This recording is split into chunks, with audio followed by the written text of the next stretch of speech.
in Payne County, and it's almost over. It just started, and it's almost over. Yeah, Hello, Advent, and goodbye. It was so nice to know you for these 22 days. 22 days. It's a shorty. Shortest Advent possible. Oh, because this Christmas year. Is on a Monday. We got to do this. There's something that we need to talk about here in a second. What is that? No, it's about Christmas. It's about because I love Christmas. You know when you get paid time and a half for something. Yeah, are you saying priests should get time and a half? Well, no. I'm coming over to help you out. So,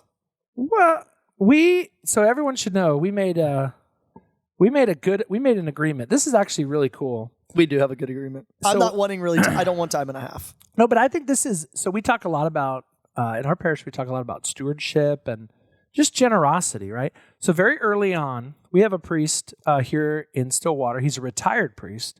Oh yeah, named Father Jim Greiner. Oh yeah. And Father Greiner is a retired priest of Oklahoma City. He helped me out for a month. And yes, so this is my thing. He's how old? How old is he? I don't know. He's in his 80s. Yeah. He was 2 years ahead of Blessed Stanley Rother in the seminary. What? So Father Greiner was a priest of the Archdiocese of Oklahoma City, but is retired and lives in Stillwater. Yep. His family farm. His family was actually very instrumental in starting St. Francis Xavier back in the late 1800s, early 1900s. His grandfather, Alphonse, was like one of the early leaders in getting a church built. St. Francis Xavier #1. Anyway, early on, Father Greiner pulls me aside, and this is when we were both here by ourselves, and he said, I want to be of help to you. This is a very important place to me, and I live here, and he always refers to me as that he's one of my parishioners, which he is. I mean, he is.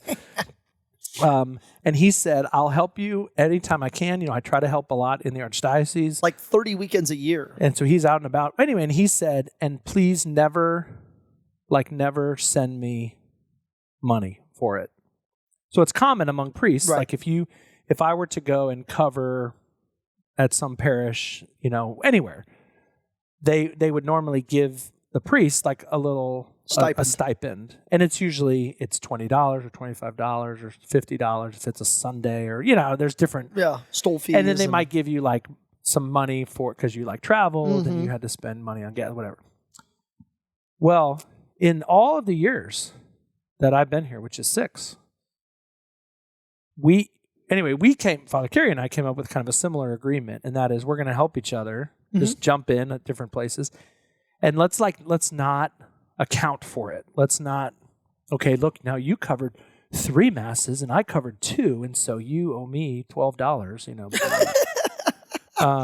Anyway, I think it builds a spirit of generosity that I try to help you, especially, we have 2 priests over here this year, and you're solo, so can we help out? And then you're jumping in on Christmas Eve morning for the 4th Sunday of Advent, because that day there will be masses just on that Sunday, December 24th, at this church. There will be mass at 8:30, 11:15, 1 p.m. in Spanish, 4 o'clock, which is Christmas. Now it's Christmas. 4 o'clock, 6 o'clock, 8 o'clock in Spanish, midnight. Okay. And then what's it on Christmas Day? And then Christmas Day, so midnight Mass is Christmas Mass.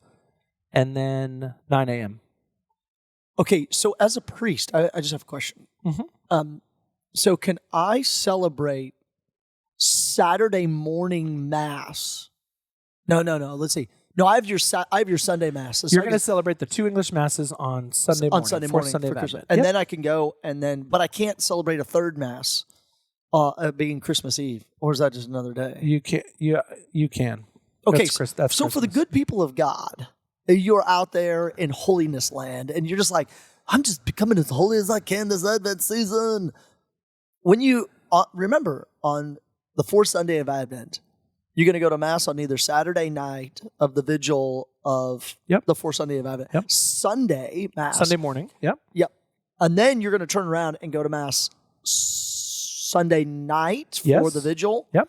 and then Monday for Christmas Day. Or Monday. Yeah. Or Monday for Christmas. So here's how, this is, I think, the best way to do it. You're going to go to Mass twice.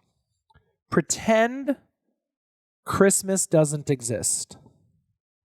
When would you go to Mass for the fourth Sunday of Advent? Right? So here, you go Saturday night or you go Sunday morning. Yep. Just like always. Just like a regular Sunday. Okay? Then now pretend that there's no Sunday and that it's Christmas. When would you normally go to Mass for Christmas? Would you go Christmas Eve? Would you go to midnight? Would you go Christmas Day? Go to that. Yep. Now just do both. Yep. Don't even change your pants. Yes. And just so just go. No, yeah. Don't even change your socks. I mean, you could go to the 1:00 Spanish Mass, which will be over about 2:00, and just stick around and help decorate. And then stick around and go to the 4:00 Christmas Eve. Yeah. Great. Yeah, one's in Spanish, one's in English. Because you need to help decorating the church. Sure. Most especially, I think decorating the toilets with the scrub brush, going in there. So people want to help out. They can go in and scrub the toilets. They can mop the floors. Yeah, we put green and red cleaner in so that the toilet, when it flushes. I thought you guys, we go full. One ways that I keep people moving during the Advent season is I put red cedar wreaths on the toilets, and that keeps them butts off the seats. So they just come in, you do their business, and go. Oh dear. Okay. Anyway, so it's not that hard. Like I've seen like parish, and we don't make our living here ripping on other parishes, but if I may. Hold on. There's like all these charts. Let me kick the soapbox over there, Dioceses O'Brien. and parishes, they're making like charts, and I'm like, you're making it more confusing. What do you say? Like you're gonna go to Mass twice. You're doing something that doesn't need to be done. Well, it's like Shark Tank. People are not dumb. People, like, we do complicated things all the time. Like people with children manage pick up and drop off schedules and activities. If you have like 5 kids and they all do stuff, you're doing 12 things a day. This is 2.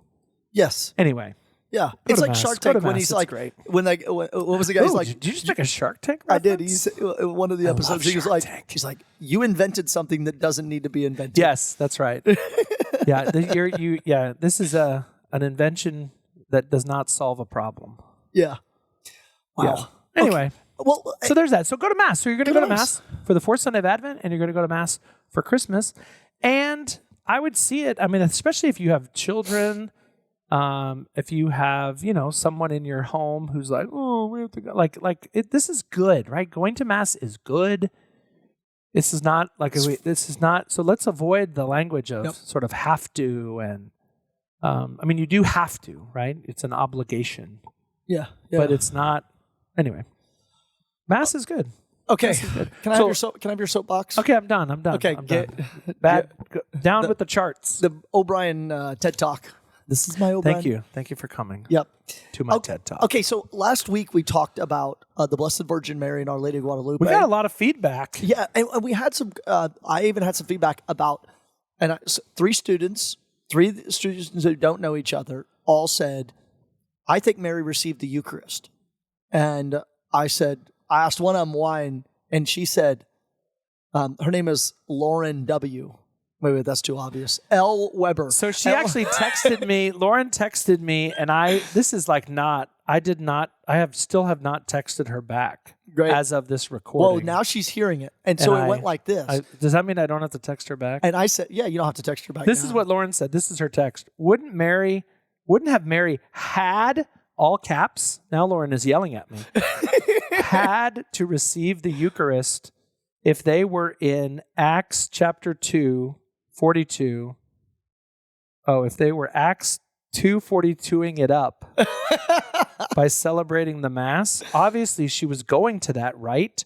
So Acts 2:42 is the early church. Breaking of the bread. The breaking of the bread. And so Lauren is saying, wouldn't Mary have been there? Yeah, and so Lauren has a theological, scriptural one right there. Okay, so another student said, interesting. And I said, well, why do you think that? And they said, because I just really feel like Mary would have received the Eucharist. And I was like, feel. Yeah, feel. Okay, Yeah. next, the third kid said, and I quote, "Facts don't care about your feelings, kids." But we don't have any facts. Anyway, go ahead. Sorry. And the other one was John Paul II. The kid, not John Paul II talked to me, but that would be awesome if he did. But the kid quoted John Paul II and said, John Paul II, in one of his writings on Mary and the understanding of the Eucharist and kind of connected some stuff together. This is why I love college students. Says, Mary did receive the Eucharist because what we mean by the Eucharist is the body, blood, soul, and divinity of Jesus Christ. And at the Annunciation, that's what she received in her body. Therefore, she received the Eucharist. Say that again. I don't know. At the Annunciation, yes. So she received Gospel of Luke. She received in her body the fullness of the body, blood, soul, and divinity of Jesus. Those four things. Okay. So that is what we call the Eucharist. Okay. When we say that we receive the Eucharist, we're saying leave out the bread part. Leave out the bread part. Mary received the fullness of of Jesus. Yes, in her but womb. not when we talk about the Eucharist. We talk. You can't separate the Eucharist from under the species of bread and wine. So people just have to go back to and read John Paul II on this. We're going to move on. But did Mary go to Mass? That's what we're getting. Yeah. So there was some. I would say yes. And there's other. I mean, lots of since all these questions have come up, so like there's different people who have sort of speculated. So we don't know. I mean, we don't have any sort of Mary's writings or, but like Mary, would have gone to Mass in the early church, and therefore would have received. She's not. What prevents a person from receiving Holy Communion? An irregular marriage, not Mary. Being in a state of mortal sin, not Mary. Showing up late, not Mary. Leaving before the final blessing, not Mary. That's it. Judas left before the final blessing. Okay, that's so annoying. I would say leaving Mass early. Side note for 15 seconds, leaving Mass early is so rude. It's noisy. And I would say it's one of the most discouraging things that happens to me as a pastor.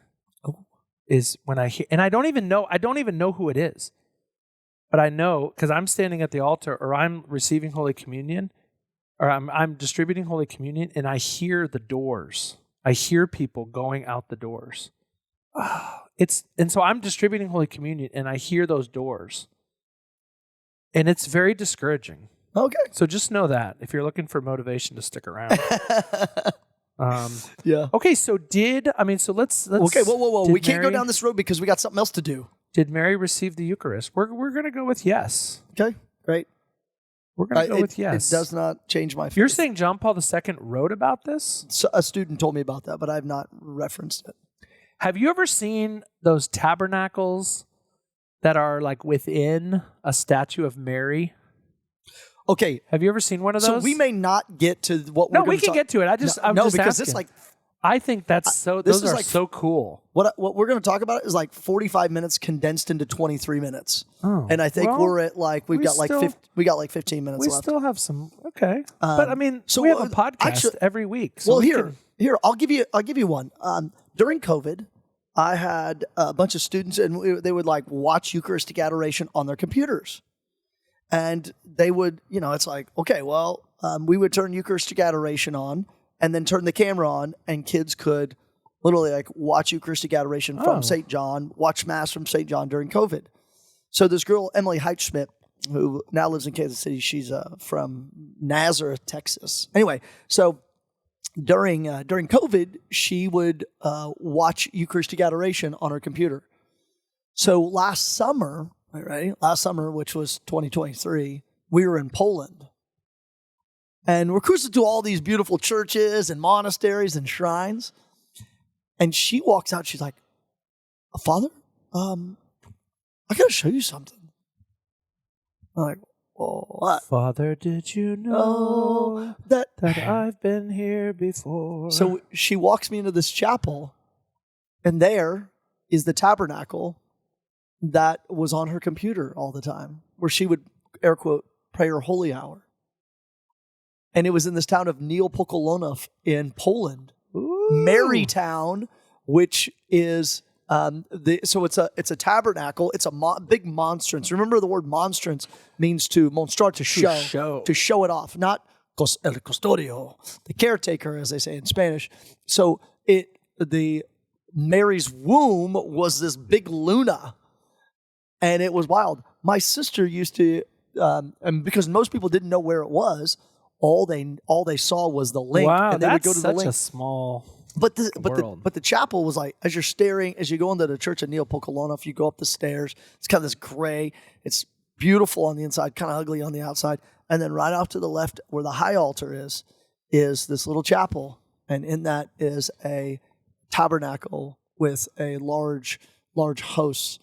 And they have inside a statue of Mary. Inside I think it's metal.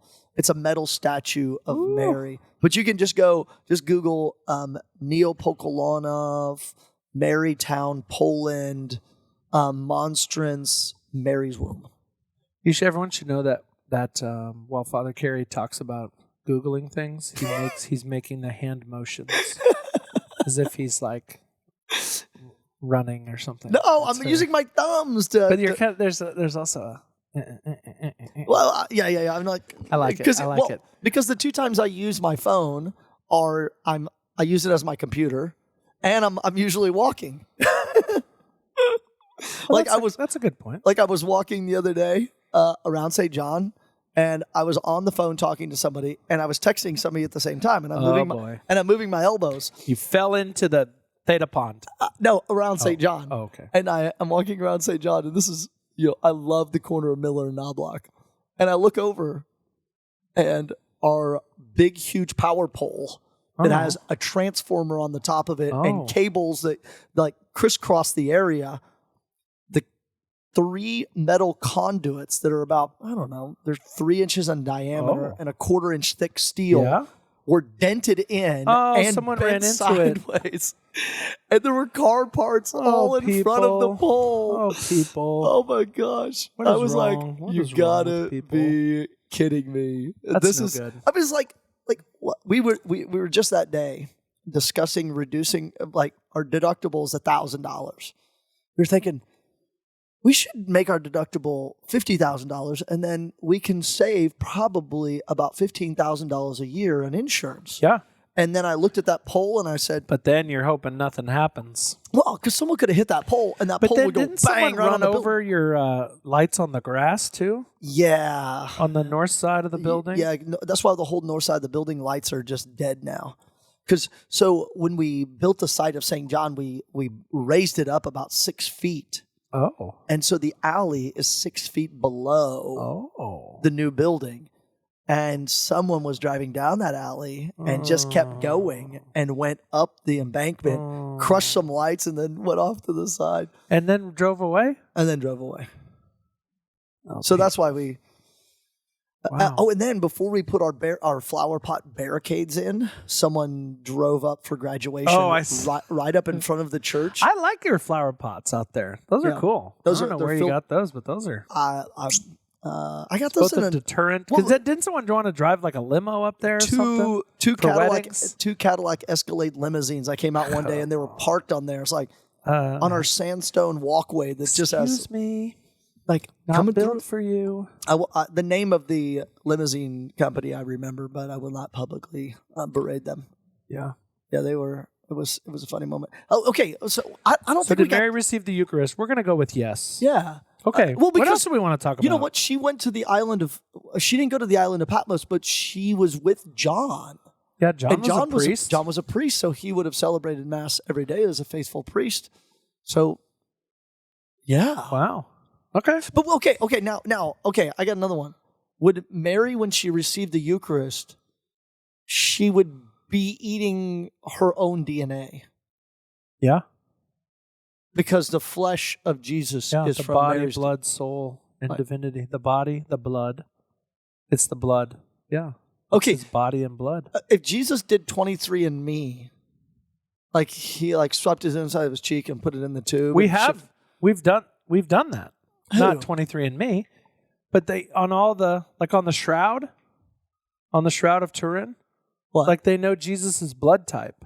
Oh, it's It's whatever the universal donor is. Yeah. Okay, but did he Or whatever universal donor. Yeah. We have what is that called? Chromosomes? What are they? There's 23. Yes. Did he have a full set, or did he only have one? Because one you get from one parent, one you get from the other. And do we have God's DNA? Yeah. God doesn't have DNA.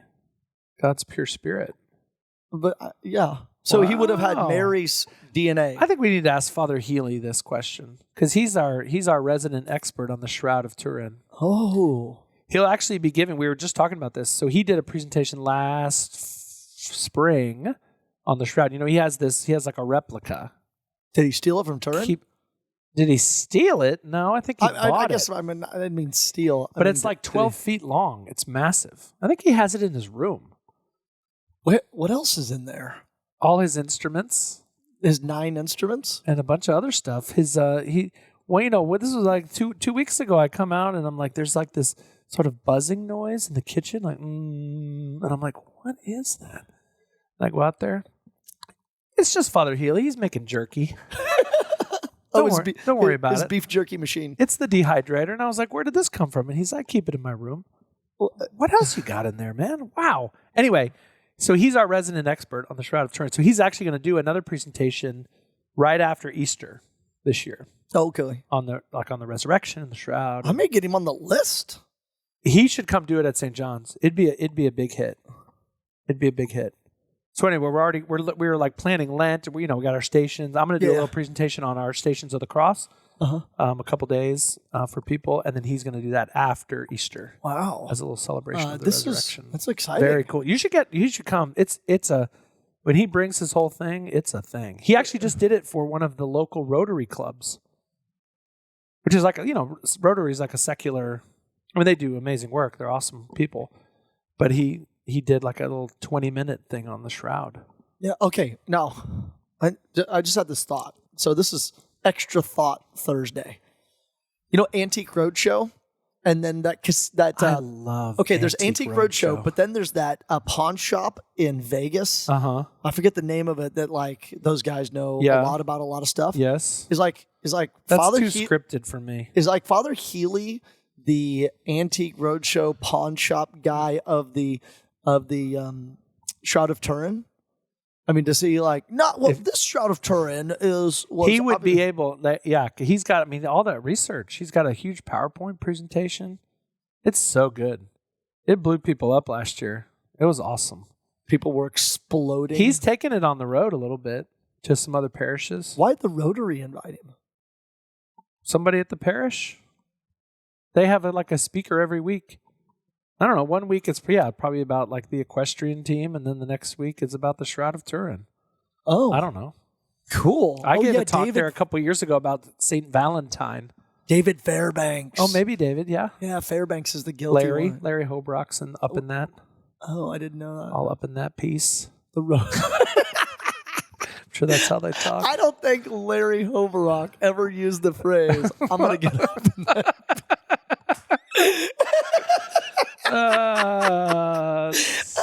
Hilarious. Hilarity. Okay, so Advent's coming to a close. Okay, yeah. What next week we're gonna have to do what I was gonna do this time about the Old Testament, because there's just like okay. Well, that'll be very fitting. It'll be post Christmas Day. We'll be in the Christmas season. Yeah. I think that would be most fitting to do some of that Old Testament, New Testament. Yeah. Okay, well, let's start. Since this entire episode has been derailed. And what are you reading right now? You know what I'm reading?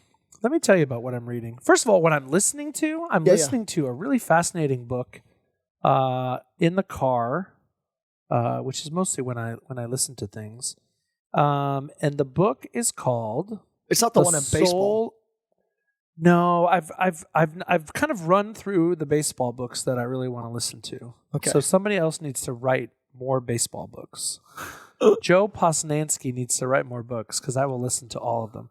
No, I'm listening to a book called The Soul of Civility by Alexandra Hudson. It's called The Soul of Civility, Timeless Principles to Heal Society and Ourselves.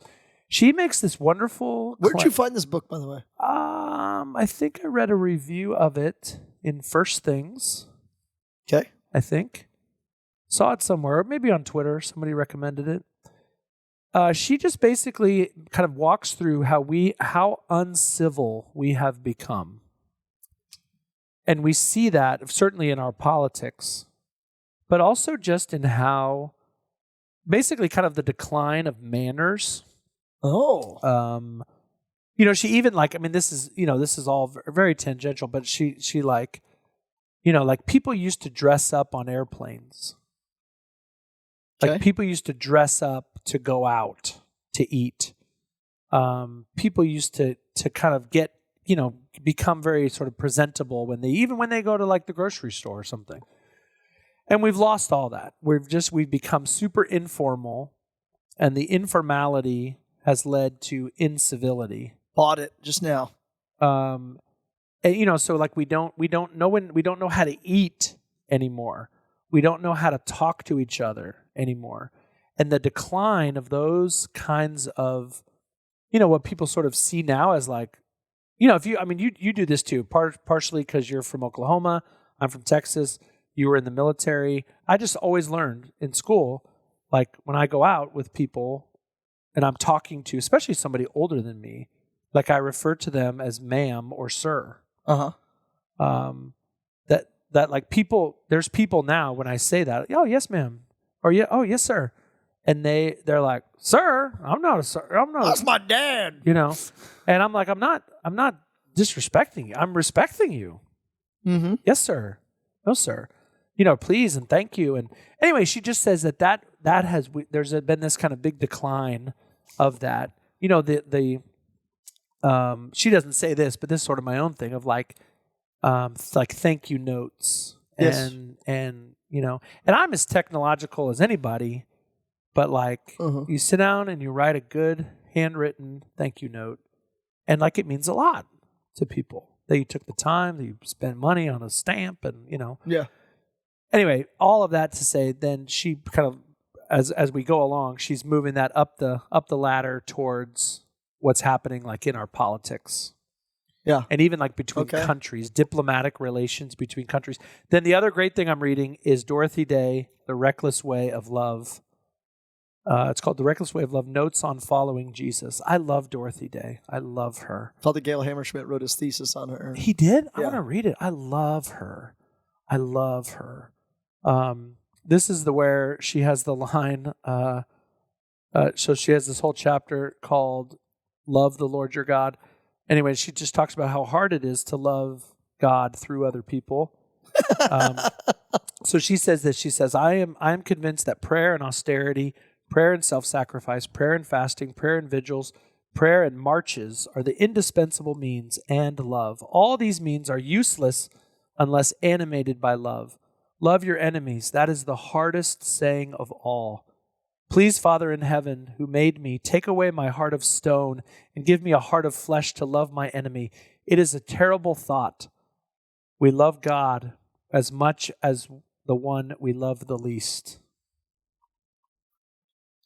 It came in like a wrecking ball. We love God as much as the one we love the least. It's so hard. It's so hard. Anyway, I've just so enjoyed. I've just read just a little chapter a day, or like one in the morning, one at night. And I've just loved it. It's really helped me a tremendous amount. Wow. Okay, we're coming up on the end of time. Let me just reiterate Mass times for Christmas. St. John the Evangelist Catholic Student Center? Closed. Zero Masses. Closed. So Christmas Masses at St. Francis Xavier. Christmas Eve, Sunday afternoon, 4 p.m., 6 p.m., 8 p.m. in Spanish, midnight, and then 9 a.m. on Christmas Day. So that's 5 Masses to choose from. Hot dog. I know a lot of you are probably traveling. Check the parish website. Don't just assume Stuff is good. Yeah, True. check the parish website. All right. Happy Advent. Almost Peace. Merry Christmas.